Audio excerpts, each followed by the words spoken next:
Good morning সবাইকে।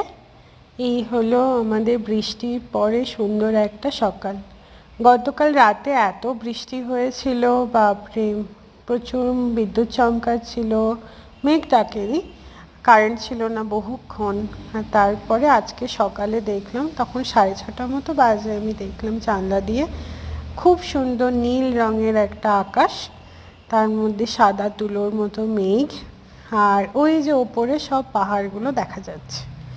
তারপর আজকে ব্রেকফাস্ট করে নিয়েছিলাম, কফি, বিস্কিট, কলা, তারপরে রান্নার তোড়জোড়। আজকে করেছিলাম বাসন্তী পোলাও আর মাংস।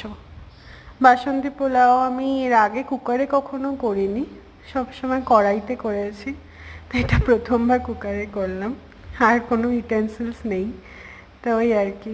এখানে এই 3 কাপ মতো আমি জল দিয়েছিলাম, 1.5 কাপ মতো চাল নিয়েছিলাম, নিয়ে আর সমস্ত ড্রাই ফ্রুটস দিয়ে, ঘি দিয়ে, দেখো কত ঝরঝরে হয়েছে একদম। আর একটু একটু মনে হচ্ছিল শক্ত নামানোর সময়, কিন্তু খাওয়ার সময় দেখলাম একদম পারফেক্ট। তারপরে কুকারে পেঁয়াজ, রসুন, আদা, টমেটো এগুলো কষিয়ে নিচ্ছি একটু। আমি প্রেশার কুকারে এখন বেশ অনেক কিছুই পারি। এটা আমি শিখেছি যখন আমি কোলাপুরে ছিলাম কাজের জন্য, তখন আমি প্রেশার কুকারেই সব রান্না করতাম, তো সেখান থেকেই অভ্যাসটা হয়ে গেছে।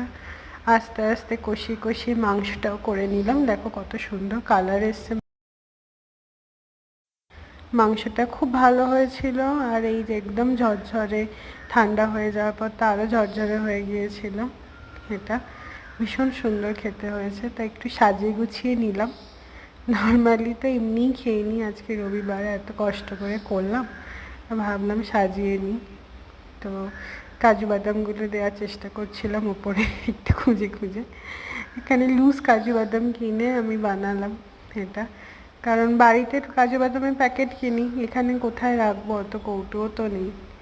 আর তার সাথে এই যে মাংসটা খুব ভালো হয়েছিল খেতে, আমি এক্সপেক্ট